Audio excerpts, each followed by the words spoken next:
Welcome to this Farming for a Better Climate podcast. As land managers, farmers, sometimes we're a bit worried that things are not going to work, but if we don't try them, if we don't have a go and try it in our own system, we're never going to know if it's going to work. My name is Seamus Murphy, and in today's podcast, I speak to SAC Consulting's Zach Reilly and David Ross about the benefits of reduced tillage. Zach and David have both been involved in Farming for a Better Climate Soil Regenerative Agriculture Group, looking at how regenerative agriculture could be applied in Scotland. I hope you enjoy the podcast, and don't forget to like, share and subscribe.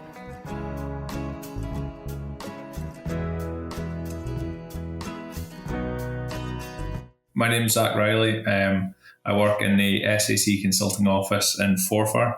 I'm one of the facilitators for the Farming for a Better Climate Soil Regenerative Agriculture Group. And I have a particular interest in carbon footprinting, and it's linked to soil health on farm. Great stuff. And David?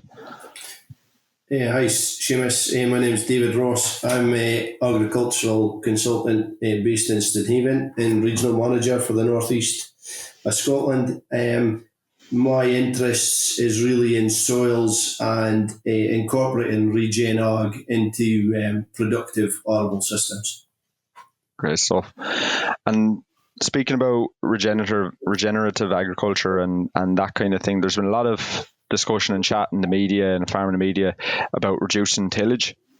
What do you think is driving that, and why is this important? Yeah, I think the press coverage really has been focused on the impact on climate. But for a practical farmer, there's a lot of advantages to being more soil focused and protecting the biology that there is in your soil. Inversion tillage can be very destructive to soil biology, and particularly the soft-bodied organisms such as earthworms and fungi.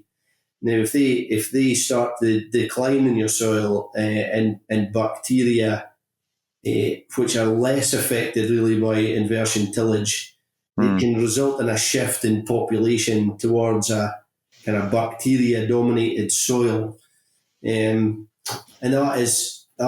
can cause big problems. It results in a loss of your decomposer organisms, so your organic matter doesn't cycle quite so well, and it reduces or it can reduce the cycling of nutrients, especially phosphorus.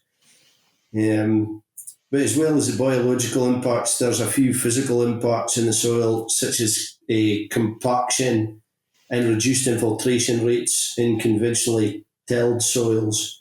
Yeah, we're especially the way the weather is at the moment. I mean, here we are in August, and it's one of the wettest months, probably nearly our wettest month of the year becoming. And when you get that, the problems with compaction, the weather events we're having, this 20, 30, 40 mil in a day sort of thing, the soil cannot cope with that. So we're trying to, by reducing tillage, it has the potential to reverse those effects and allow water to soak in more naturally rather than running off the top and causing diffuse pollution. It also has the benefit that non-inversion leaves a bit of debris on the top of the soil, and that really acts as an armour to the soil. It allows it to insulate it during the winter, and saves it burning up too much in the hot conditions, and is really, really helpful to the soil and the biology in it as well. And have you seen many examples then of farmers that have moved to kind of reduce tillage practices, and they've seen kind of the benefits of it? I think people are a lot more interested in it. We are starting to see a few guys that are trying to introduce it into their systems. Somehow, either by using it on one or two crops.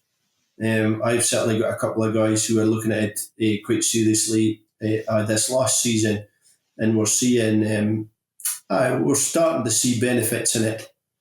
Although this season, the way the weather went, it was a challenging season to jump down this sort of system. Good stuff. You mentioned climate change there, and that kind of being a bit of a driver for this. What is the kind of climate impact of reducing tillage? Zach, do you want to come in on that? Well, it's kind of several fold, really. Diesel use is probably the one that jumps out at me to start with. Reducing tillage can reduce your diesel use. Ploughing and power harrowing, they tend to be quite thirsty operations. However, it's probably a little more complex than a straightforward reduction in fuel use.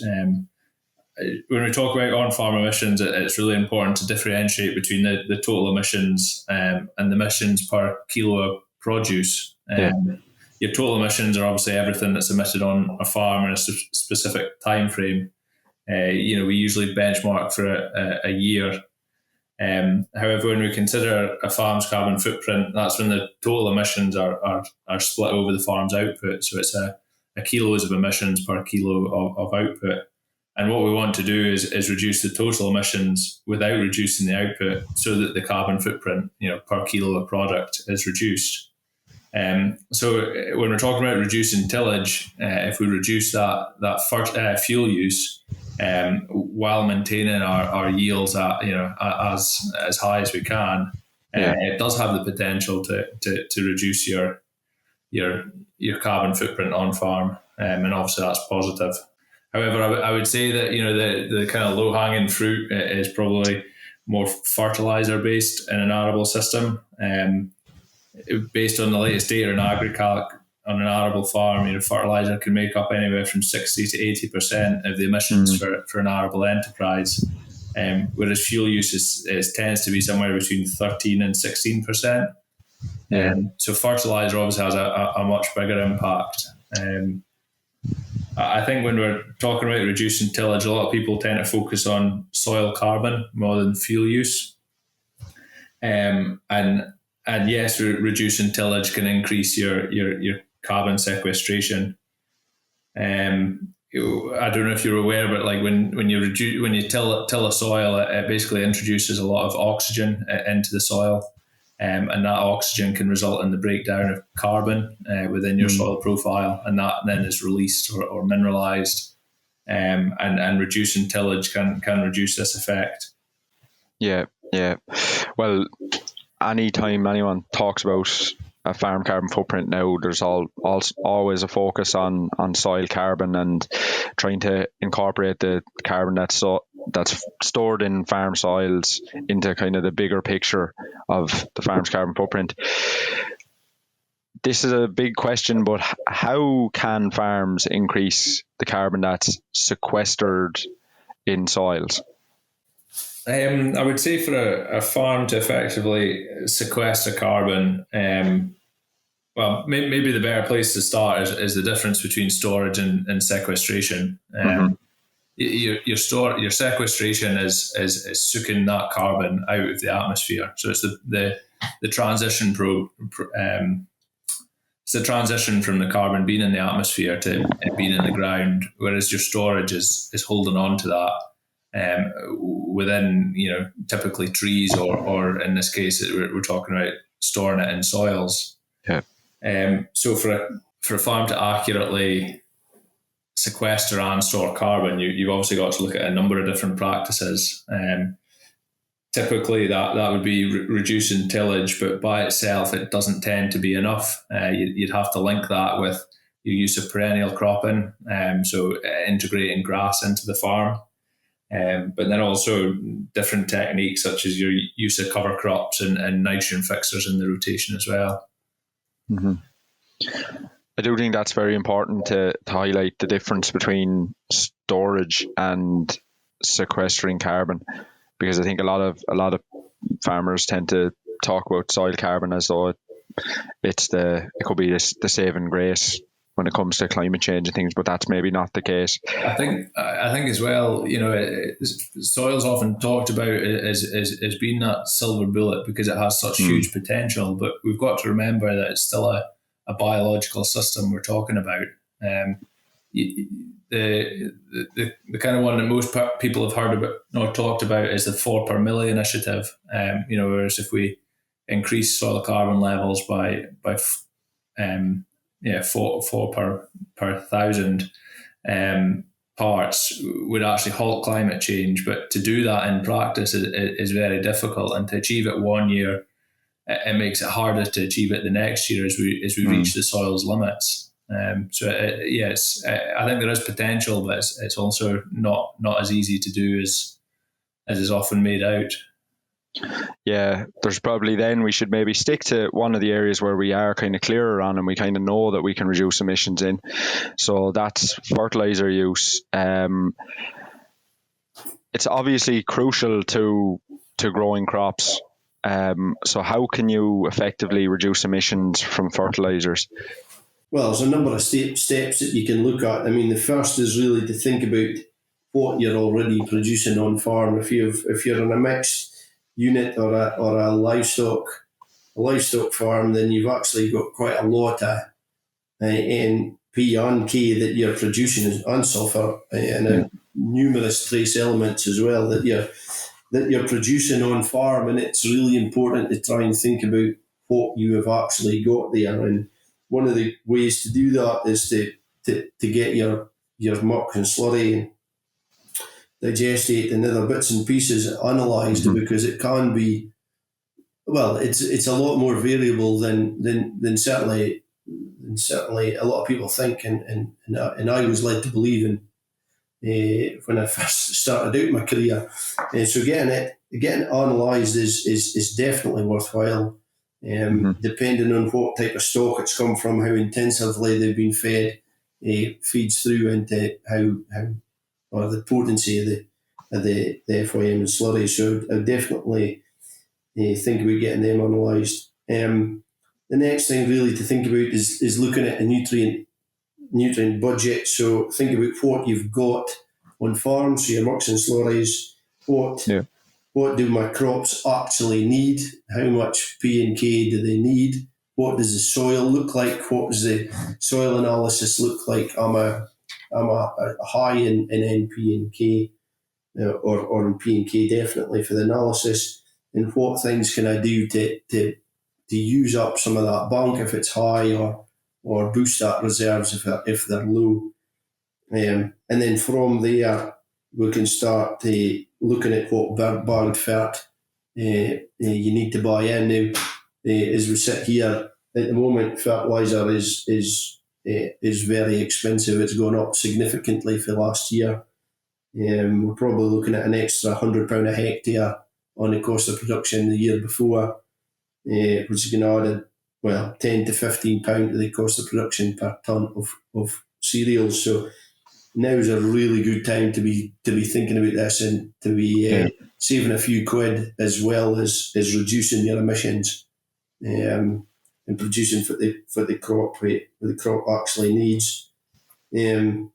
Depending on going down the kind of reduced tillage system as well, there's evidence to show that or limited evidence to show that nutrient cycling is improved through this type of tillage, especially in phosphate, where it's available in more plant-based forms. So you could need less phosphate, but it is very dependent on soil type.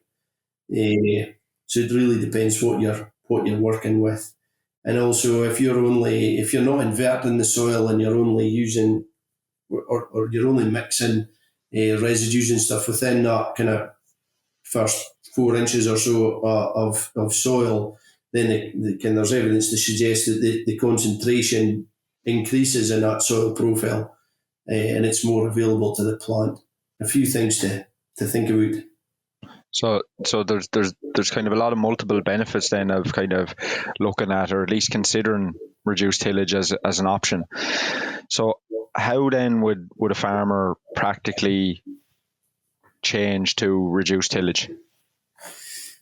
So the first thing that I would be looking at for this type of system is thinking about the rotation, whether there is actually a rotation on the farm, what crops they're growing, what crops they could grow, and thinking about the benefits that each of those crops bring to the rotation, so what they bring to the party. Soils can take a long time, can take 3 to 5 years to restructure for a full inversion tillage, and even then, that's assuming there's no kind of issues prior to that. So you need to think about what kind of nick the soil is in before you go down that route. Yeah.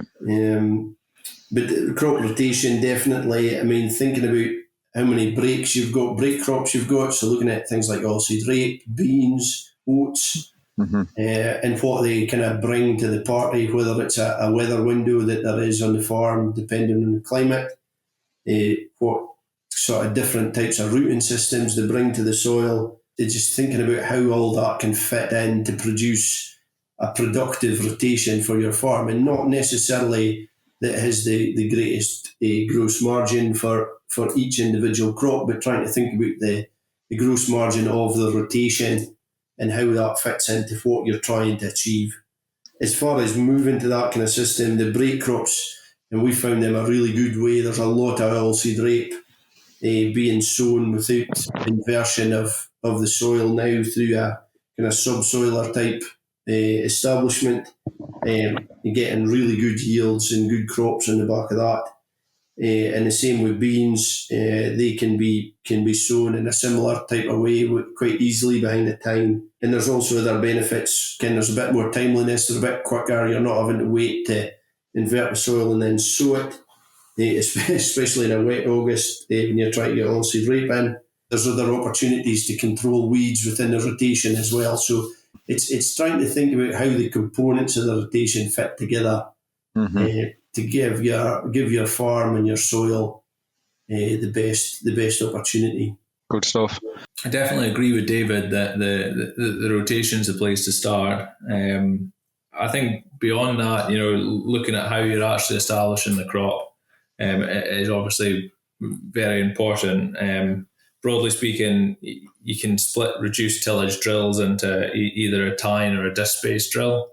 And they both have benefits and downsides. So I would say looking at how you're establishing your crops is quite important. So a tine drill usually gives you the option to work at a little bit of depth, and a small amount of soil movement can usually result in a little bit of nitrogen mineralization, which can get the crops off to a good start. And if needed, they can also just alleviate a little bit of compaction at the top of the soil profile as well. I would say on the other hand, a disc drill usually disturbs very little soil. You'd be getting into the zero till kind of category when you get into these types of drills. But they tend to offer better seed placement than a tine drill, usually more uniform.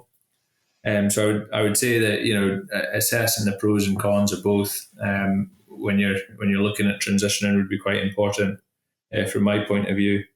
I'd also say it's kind of more important to look at your entire system, not just your rotation, but beyond that, before you go and look at buying some new kit. I think a lot of the transition process relies on knowing your farm and your soil type. So I'd probably add that it's quite important to look at your soils in depth before you go down this route. Have you seen this stuff being done in practice? So yeah, I mean, within the regen group, there's obviously 5 farmers in that group. They've all got different types of drills, all got different soil types too, actually. So we've seen quite a cross section. As well as that, between the group, they've had quite a number of different demonstrators along too. So we've managed to see a lot of different machines working, and I found it really interesting actually.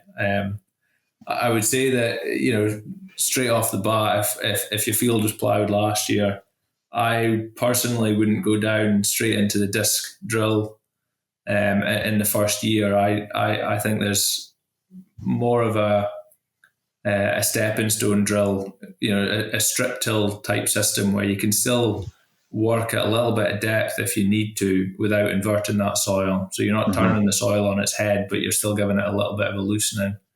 I think once you've done that for a few years and your soil's starting to recover, starting to cycle nutrients properly, the structure's coming back, I think then there's probably an opportunity for your disc type drill. But certainly in the first few years, from what we've seen with the regen guys, is that I think a tine tends to work just a little bit better initially. Yeah, I would agree with Zach. The system takes time. You've basically got to get your soils out of rehab and get them kind of working better. They just need time to cycle out nutrients and for them to work properly. And what we seem to find is that the kind of strip till type systems just allow for our soils to restructure a bit. It gets a bit of air into the soil. It does a bit of sort of subsoiling type work through it, and the crops behind them just seem to kind of, it just seems to be a good way to transition. I mean, I think the holy grail is to go to the either straight tine drill or a straight disc drill, but from what we're seeing, it needs this period of transition to get to that point. I'd probably also add that the difference between a tine drill and subsoiling usually tends to be to do with the aggressiveness of the leg and the depth that you're working. So as long as somebody who's looking at trying this is digging in their fields and having a look to see where that level of compaction lies, if there is a layer of compaction at all, and working just below that layer, they're setting themselves up for success. I think the other thing as well is that if you are going to create a little bit of a lift using a slightly more aggressive strip till drill, it's really important to fill those fractures that you've created in the soil with roots to hold that soil open. There's nothing worse than walking on a field that's, it's been subsoiled in the back end, and you're into a wet spring and the field's all just slumped. It's gone probably worse than it was to start with. So if you're going to create a little bit of loosening, it's really important to get a root in there to provide that kind of support for the soil. Yeah. Yeah, we haven't really spoken about cover crops yet, but that's where cover crops can provide a real benefit to the system, in that they're filling that void, like you say, Zach, and they just. I'm a great believer in having a living root in the soil for as long as possible, and cover crops can do that. I mean, a lot of people look for a big above ground kind of biomass to be able to incorporate into the soil, and that is of benefit. But that living root in the soil, feeding the soil biology and creating glomalin and all these nice things that feed off root exudates that the biology feed off is worth a lot. And I've seen soils transform just by having that cover crop in. Either through the winter or through the summer. Probably more through the summer. You see a bigger shift through the summer than you do through the winter. So it doesn't necessarily need to be blooming cover crop above ground once you have that kind of activity below ground. Correct, and it doesn't have to be an expensive mix. Volunteer cereals growing in a field can be just as good as a cover as a expensive mix. It's just the ability to have that root growing in there, holding that soil together, helping it cope with heavy rainfall, and allowing it to kind of stop any potential erosion as well. Good stuff. So imagine now a farmer is listening to this and they've decided you've sold them. They're convinced. They're going to go away and they're going to start looking at putting into practice some of the reduced tillage stuff that you're talking about here. How do they know that it's working? It's a tricky one. There is a lot of trial and error. There is no golden handbook as to how to do this. It is all very dependent on your individual farms, onto the soil type that you're in, and to the climate that you're used to as well. Looking at soil health and looking at the soil analysis for the farm, so get a good quality analysis done. Look at things like the VEST, the visual assessment for soils. Look at worm counts. Get an idea. Write the stuff down. Monitor what is happening in the soils. Look for your plough ponds. Look where there is potentially issues and keep a note of them. Then just try and go back at the same time every year. Try and have a little dig. Buy yourself a new spade because it'll become your best friend. And just dig a hole and look and see what is actually going on within the soil. You then need to try and kind of monitor your crop health and yields. And just pay attention as to what's going on. There's a quote that I have on my wall that says, "Observation is the key to success." And just by keeping an idea of what is going on within that crop and what is happening, it gives you an idea as to whether the changes you're making is successful or not. I think the key is probably that it's not going to be an overnight success. It'll take time to kind of see some of these results. Definitely, it's not. There is no golden bullet with this. It is just a case of chipping away, trying different things, seeing what works, seeing what doesn't work, but being able to try and quantify it as well, and then building on it. So building on the things that have worked to improve the system that you're working on. Yeah, and the visual evaluation of soil structure and the worm count, some of those tools that you kind of mentioned there, a lot of those are available on the Farm Advisory Service website, and they're freely available to anyone who wants to use them and have a look.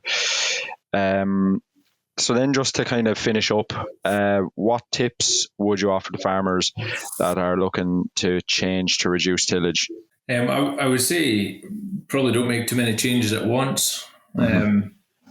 Make sure that the things you are changing, you're monitoring them, so that you know what's made the difference. I think if you make too many changes all in one go, you're not going to know what's had what effect.